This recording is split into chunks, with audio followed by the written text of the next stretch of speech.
अब जरा ऊपर जरा क्या मैं अपने कंट्रोल रूम से कह रहा हूं, उत्तर प्रदेश का जरा जो अभी ये ओपिनियन पोल आया है सर्वे टाइम्स नाउ का, उसका यूपी का रिजल्ट दिखाइए। उसमें छुपी है सारी कहानी सुनील साजन। हवा जो बह रही है वो बीजेपी के पक्ष में बह रही है। यूपी का सर्वे साफ साफ टाइम्स नाउ मैट्रिक्स का कह रहा है कि आप कुछ नहीं कर पाएंगे। मायावती अलग हैं, उनका वोट आपको जरूर मिलता हुआ दिख रहा है, लेकिन उसके बावजूद कुछ नहीं होगा। और यही देखते हुए आरएलडी एनडीए में जा रही है सुनील साजन। मोहम्मद इस्लाम की बातों से आपको अंदाजा हो गया होगा। हमने तो ऐसी कोई बात ही नहीं की। देखिए मानक जी, मैं ये कह सकता हूं कि अगर देश टीवी की बात मान ले, अखबारों की बात मान ले और सर्वे की बात मान ले तो बीजेपी कभी हटेगी नहीं। लेकिन अगर ये सर्वे करने वाले लोग अगर किसान की बात मान लें, बेरोजगार नौजवान की बात मान लें, गरीब, पिछड़े, दलित, मुसलमान या छोटे व्यापारियों की बात मान लें तो भारतीय जनता पार्टी आ नहीं रही है। तो लड़ाई इसी बीच की है। और अगर भारतीय जनता पार्टी इतने प्रचंड बहुमत में आ रही होती, उन्होंने चंडीगढ़ में क्या किया, पूरे दुनिया के सामने लोकतंत्र को शर्मसार किया। बिहार में क्या कर रहे हैं, या हम आपका सवाल मान लें तो उत्तर प्रदेश में क्या करने की कोशिश है। इसका मतलब भाजपा का अपना सर्वे बता रहा है कि भाजपा नहीं आ रही, क्योंकि वो महंगाई के खिलाफ आए थे, भ्रष्टाचार के खिलाफ आए थे। आप मेरी खबर पर यकीन कर रहे हैं ना, मीडिया की खबर पर, कि आरएलडी और बीजेपी की 4 सीटों पर डील डन हो गई है सुनील साजन। और यह भी कहा जा रहा है एक मंत्री पद मिलेगा यूपी सरकार में, एक कैबिनेट मंत्री का पद जयंत चौधरी को मिलेगा यहां केंद्र में। सब फाइनल हो गया है।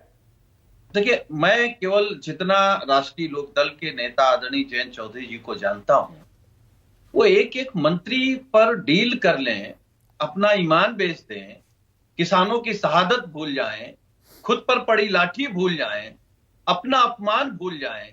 मुझे लगता नहीं है कि वो ऐसे नेता हैं।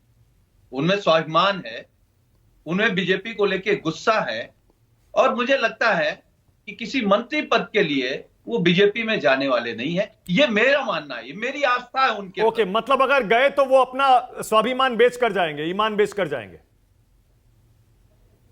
नहीं, देखिए, मैं उनको इसलिए जानता हूं कि भाजपा के खिलाफ लड़ रहे हैं, भाजपा की लाठी खा रहे हैं, अपमान झेल रहे हैं, किसानों के साथ खड़े हैं। पहले भी भाजपा के साथ रह चुकी है आरएलडी सुनील साजन, आपको पता है। वो ठीक बात है, रहने को रह चुके, लेकिन अभी तो लड़ रहे हैं ना। तो ये लड़ाई क्या झूठी है क्या? अगर हम संसद की कार्यवाही में हिस्सा लेने भी नहीं आए जयंत चौधरी, गायब हैं, बाहर आकर बयान भी नहीं दे रहे कि हम नहीं जा रहे। वो कहीं होंगे, हमें इतना भरोसा है बीजेपी को हराने के लिए वो इंडिया गठबंधन के साथ हैं। ओके, अपना ईमान तो नहीं बेचेंगे ना मोहम्मद इस्लाम? ईमान तो नहीं बेचेंगे ना? नहीं, यहाँ ईमान और धर्म की बात नहीं हो रही है। सुनील साजन कह रहे हैं ईमान बेचेंगे अगर जाएंगे तो। नहीं, सुनील साजन जी ने ऐसा नहीं बोला। उन्होंने ही कहा है नहीं, ईमान नहीं बेचेंगे आप, उन्होंने कहा है। ऐसी ईमान की, धर्म की बात नहीं करनी चाहिए। मतलब ये गैर जिम्मेदाराना बयान नहीं देना चाहिए। हाँ सुनील साजन, गैर जिम्मेदाराना बयान मत दीजिए आप, ईमान बेचेंगे और ये सब मत बोलिए। देखिए मानक जी, मैं जो रिस्पेक्ट है आदरणीय जयंत चौधरी के प्रति, हम अपनी वो उनके प्रति जो रिस्पेक्ट है, जो जितना मैं उनके बारे में जानता हूं, जिस बात के लिए वो जाने जाते हैं, मैं वो कह रहा हूं। अब बताइए आप उनके खिलाफ कैसे लड़ेंगे सुनील साजन? अगर वो एनडीए में चले गए, जो जयंत चौधरी आपके साथ थे, उन पर हमला कैसे करेंगे आप? नहीं, देखिए, हम तो विचारों की लड़ाई लड़ रहे हैं। भारतीय जनता पार्टी से हमारी कोई पट्टीदारी का झगड़ा तो है नहीं, विचारों का झगड़ा है। उनकी नीतियां खराब हैं, नीतियां गलत हैं। वो सरकार में आकर के उद्योगपतियों के लिए काम कर रहे हैं, गरीब के लिए नहीं काम कर रहे हैं। तो अगर कोई मान लो आज नीतीश कुमार जी उनके पास चले गए, तो हम ये कह रहे हैं ना कि वो नीतियां गलत हैं, किसी दबाव में गए। नीतीश कुमार ने अपना ईमान बेचा है क्या सुनील? लेकिन वो जो एक क्या नीतीश कुमार ने ईमान बेचा है? क्या है कि उसको वो अधूरा छोड़ गए। सुनील, क्या नीतीश कुमार ने अपना ईमान बेच दिया? नहीं, अपना आंदोलन बेच दिया।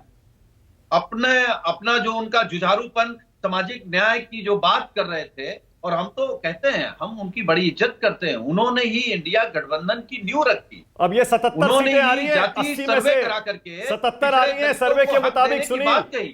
सर्वे के मुताबिक 80 में से 77 आ रही है एनडीए को, और इसीलिए आरएलडी भी जा रही है। नहीं, कोई, मेरा मानना है कोई नहीं जा रहा है, और ना तो भारतीय जनता पार्टी इतने बड़े बहुमत से जीत रही। ओके, मोहम्मद बीजेपी इस्लाम साहब, इस सर्वे पर बाहर आपको जा यकीन रही। हो रहा है? मोहम्मद इस्लाम, 80 में से 77 आ रही है बीजेपी को यूपी में। देखिए, सर्वे आते रहते हैं, जाते रहते हैं, सर्वे पर कोई भरोसा नहीं किया जा सकता।